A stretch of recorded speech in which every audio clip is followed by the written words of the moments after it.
Bien, bonjour à tous. Je vous souhaite la bienvenue dans ce cours méthodologie de recherche. Vous l'aurez compris, il s'agit du cours qui va vous accompagner tout au long du travail que vous allez fournir sur votre mémoire de recherche.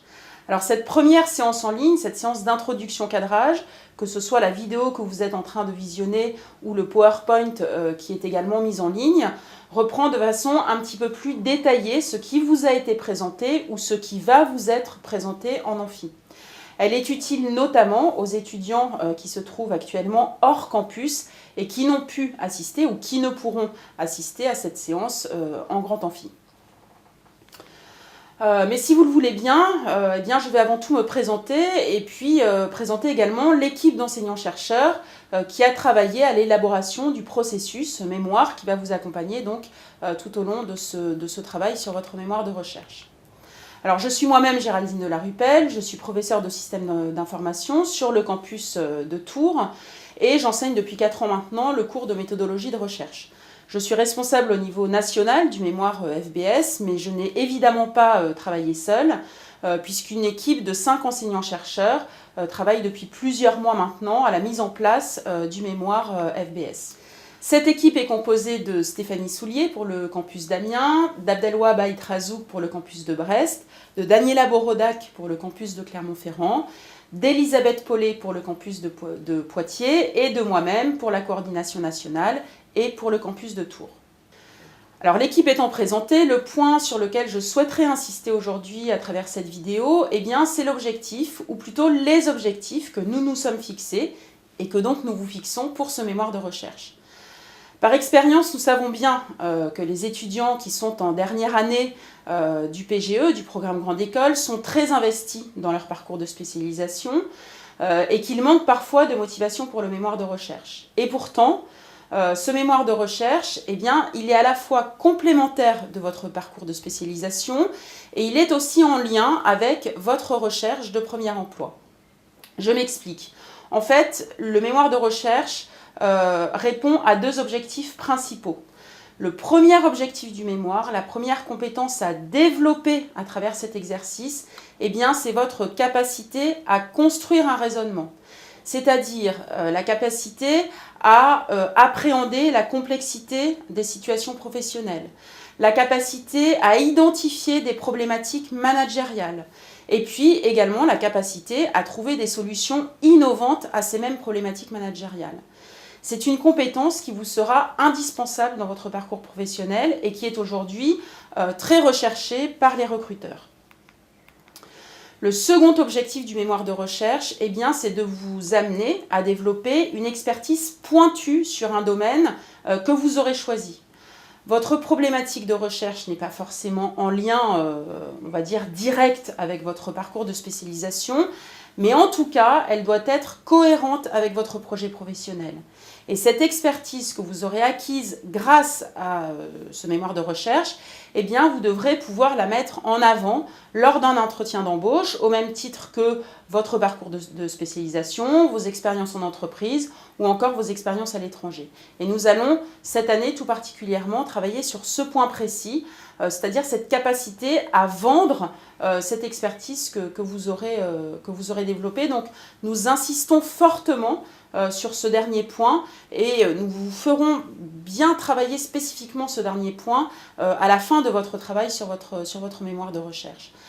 Autrement dit, nous vous amènerons à vous poser la question et évidemment à y répondre. Comment vendre mon mémoire de recherche lorsque j'arriverai sur le marché de l'emploi? Comment mettre en avant les compétences développées et l'expertise dans un domaine spécifique? Nous y serons particulièrement vigilants. Alors, pour vous amener à atteindre ces objectifs, nous avons prévu un dispositif qui s'appuie sur un apprentissage par projet. C'est un apprentissage qui repose sur 3 piliers. Donc, le premier pilier, c'est un apprentissage cadencé en phases. Chacune de ces phases correspond aux grandes étapes d'un travail de recherche et chacune de ces phases comporte un objectif ou des objectifs précis et évalués. L'avancement du travail de l'étudiant se fait donc à travers un processus comportant des travaux intermédiaires que nous appellerons des livrables, puis le mémoire final et enfin la soutenance. Chacune de ces étapes, chacune de ces phases fait l'objet d'une évaluation et d'un retour de la part de votre tuteur. Le deuxième pilier, c'est un apprentissage tutoré. Vous l'aurez compris, chaque étudiant est suivi par un enseignant-chercheur de FBS. Ce dernier a pour mission d'accompagner l'étudiant dans sa progression sur son travail de recherche. Il porte un regard critique sur les éléments de forme et de rédaction également, sur les livrables, sur le mémoire final, sur la soutenance. C'est lui qui évalue les travaux intermédiaires remis par l'étudiant, ainsi que la version définitive du mémoire de recherche. Il participe bien évidemment au jury de soutenance. Chaque rendez-vous avec votre tuteur doit être minutieusement préparé. Le troisième pilier, il s'agit de la mise à disposition de ressources complémentaires. D'une part, la plateforme e-learning dédiée sur laquelle vous êtes aujourd'hui, mais qui sera complétée par des séminaires en présentiel qui permettent de délivrer à l'étudiant l'ensemble des apports théoriques et méthodologiques nécessaires au travail à fournir sur le mémoire de recherche. Ainsi, le cours, la base du cours méthodologie de recherche sera mis en ligne sur la plateforme dédiée. Ce cours sera complété par plusieurs ateliers en présentiel, une séance d'introduction cadrage d'1 heure, un séminaire d'aide à la recherche bibliographique en infothèque d'une durée de 3 heures, et enfin un workshop méthodologique au choix. Selon la méthodologie que vous mobiliserez pour vos travaux de recherche, vous pourrez choisir entre un workshop sur la méthodologie qualitative et un workshop sur la méthodologie quantitative. Ces workshops seront d'une durée de 6 heures. Alors, quelques mots sur la plateforme e-learning sur laquelle vous vous trouvez aujourd'hui. Les séances de cette plateforme sont découpées en fonction des livrables intermédiaires, c'est-à-dire que vous aurez à remettre un premier livrable intermédiaire sur la problématique de recherche, vous constaterez que vous aurez une séance de cours portant sur la problématique de recherche. De la même façon, vous aurez une séance portant sur la revue de littérature, une autre séance sur la méthodologie de recherche et enfin une autre séance sur l'analyse de vos résultats.